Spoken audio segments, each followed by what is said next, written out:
Alright, it's been a bit since I've been on. I have just been taking a little break because of holidays and stuff and going through it. It's just, I don't know, I'm going through a lot, guys. I don't obviously show it, but I am, and I don't know, I just feel silenced. I am being silenced, and I just don't like that. It doesn't sit right with me. I don't know, there's so much I want to say and get out, and I just can't. I feel like my head just is like, I don't know, but I am back, and if I seem a little down, it's not intentional. I still try to keep my energy up with videos, but sometimes it is hard to hide. But yeah, so let's just get right into the videos. I hope you guys are doing good. I do miss you guys so much. And also, thank you so much for everyone who purchased from the Christmas Amazon list for the daughters, and there was some that you purchased for me too, so we appreciate it so much, and my girls were so happy. Without you guys, they probably wouldn't really have nothing, so thank you guys so much. They are blessed, we are blessed, and I just don't know what I would do without you guys. I seriously don't. But we thank you so much, and we're blessed, and yeah. So, let's just get into what today's video is. And it's a little older because I'm a professional procrastinator. Yeah, something I need to work on, but let's see what he has to say. So Trump won. I am not going to lie. When Biden dropped out, I was not 100% sure Trump would pull it off. But he did. If the commies don't whack him before he can get into office, I do have some hopes for him. One of the big ones is that he learned from attempting to ban bump stocks and leaves guns the hell alone, but we will actually have to see what happens. I have my hopes. SCOTUS pays attention to the fact that people have spoken and start striking down these wild-ass anti-American gun laws like 922G. The question is simple. Why is it that once someone has paid their debt to society, they can regain the right to vote and pay taxes, but in most states, they still can't own a gun? Both the right to vote and the right to bear arms are fundamental to what it means to be an American. Just like the Tennessee woman fighting to regain her voting rights, former felons are often forced to jump through legal hoops just to exercise what should be a basic right. A person may have turned their life around, built a family, and contributed to their community, but the government still deems them unworthy of the right to protect themselves and their loved ones. In many states, this restriction extends beyond just the individual. Imagine you've done your time, started fresh, and now you're living with your family. But because of your felony conviction, your spouse or roommate can't legally have a gun in the home, even if they have never broken the law. That means not only are you denied your Second Amendment rights, but your family's safety is also compromised. The issue ties directly into the conversation about fairness and equality under the law. Just as disfranchisement laws disproportionately affect certain communities, particularly Black Americans, restricting on gun rights often unfairly target low-income individuals and people of color who have served their time. These laws are remnants of an old Democratic-controlled system designed to control and suppress, keeping individuals from fully reintegrating into society. Opponents of restoring gun rights to felons argue it's a public safety issue, but the reality is that responsible gun ownership is a right, not a privilege. It's not about handing out firearms to everyone indiscriminately. It's about acknowledging that people who have rebuilt their lives deserve to exercise the same rights as anyone else. Denying these individuals the right to own a firearm even after they've proven themselves to be upstanding citizens. It's time to reassess these outdated laws and recognize that once someone has completed their sentence, they should be able to rejoin society fully, and that includes being able to defend themselves and their families. So it should be a no-brainer, and I feel like the wheels are already in motion to hammer 922G. Just look at the language used in Romney. In Romney, the Supreme Court indicated, and I quote, "An individual found by a court to pose a credible threat to the physical safety of another may be temporarily disarmed, consistent with the Second Amendment." The language that really stands out to me is the word temporarily. To me, there's only one reason to say temporarily, and that is if you want the lifelong ban lifted. But they needed to stall until the election took place to see what way the people are leaning. So now the people have spoken, They are sick of lawfare, which is the idea of using the law to go after people for no other reason but to destroy their lives. Laws such as 922G were made to do just that, but we still need to wait to see what SCOTUS does, and then we also have the insane red flag laws. Thank you, Chum, for that one, but again, SCOTUS seems to be stalling on that one as well. The Supreme Court hinted in Caganilla v. Strom, I don't know how to pronounce that it may review the the constitutionality of red flag laws. This case also implicates another body of law that petitioner glossed over, the so-called red flag laws that some states that are now nascent. I don't frickin' know. Anyways, these laws enable the policy to seize guns pursuant to a court order to prevent their use for suicide or the infliction of harm on innocent persons. They typically specify the standard that must be met and the procedures that must be followed before firearms may be seized. Provisions of red flag laws may be challenged under the Fourth Amendment, and those cases may come before us.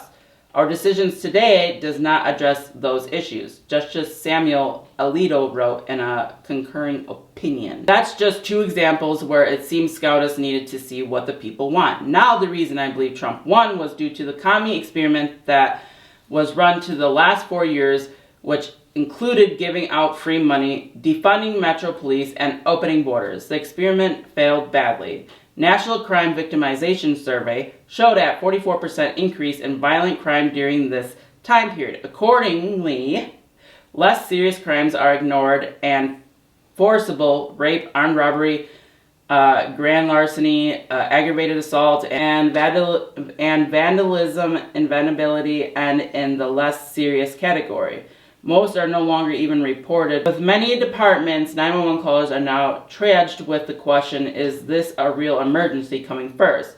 When the caller does not make a persuasive case within the first few syllables, he or she is told to come down to the police station and fill out a report. Or the call is immediately shunned off to voicemail. In 2014, Washington, the Evergreen State, reported 172 murders, including 94 involved firearms, according to the FBI Uniform Crime Report for that year. In 2023, the state reported that 376 slays, according to data from the Washington Association of Sheriffs and Police Chiefs.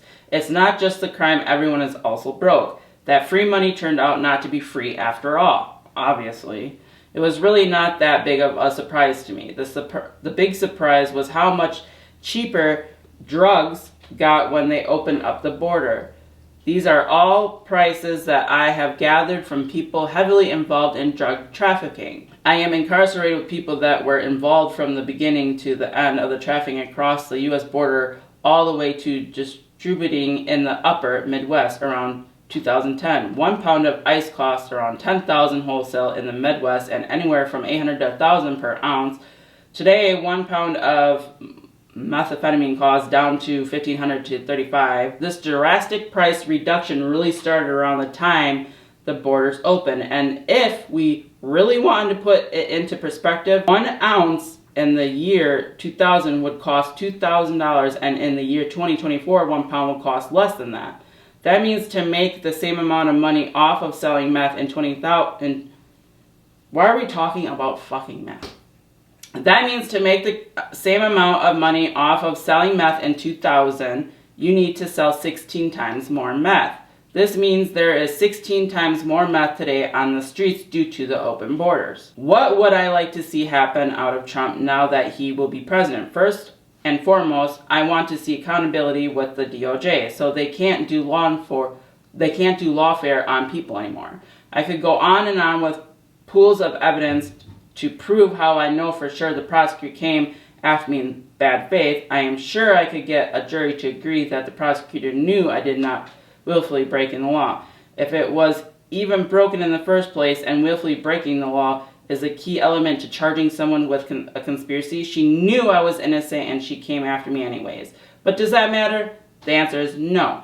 She has qualified immunity, so she can't be charged with defrauding the American justice system, and that needs to change to prevent these activists from using the DOJ to push their narrative. Yeah, I do think qualified immunity does need to go away for sure. Too many people abuse that power. Trump has seen it firsthand, so if there is anyone to do it, I think he would be the guy. Speaking of the DOJ, it needs to be gutted. It is way overfunded, and a prime example is prison camps. There are no fences. It more or less is a college dorm costing the taxpayers money. Those felons should be put on an ankle bracelet and sent home so they can get jobs and pay taxes.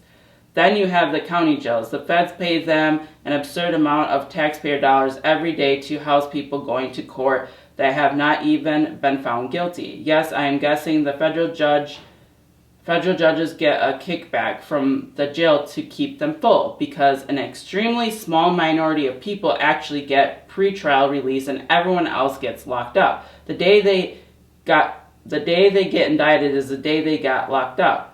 My co-defendant, for example, has zero criminal history, and he got indicted for a petty gun crime.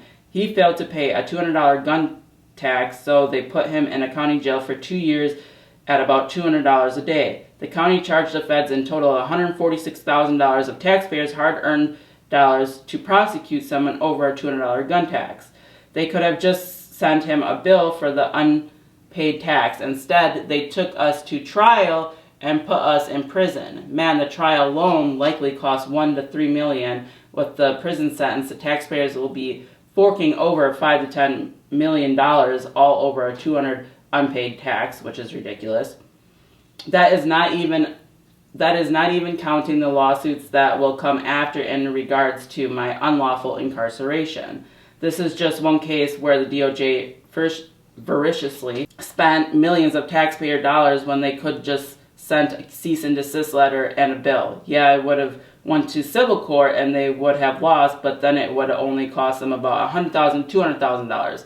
But better yet, if any educated person, not an activist, actually looked at the law, they would have determined it would not be in their best interest to pursue it. I'm hoping Trump puts a stop to that kind of money hemorrhaging. The DOJ needs to be way more efficient. How? It's normal for me to see 5 to 10 correctional officers just standing around with nothing to do making like $30 an hour. Let's be real. That is the government as a whole. If our tax money was more efficiency spent, the possible quality of life in the country would blow your mind.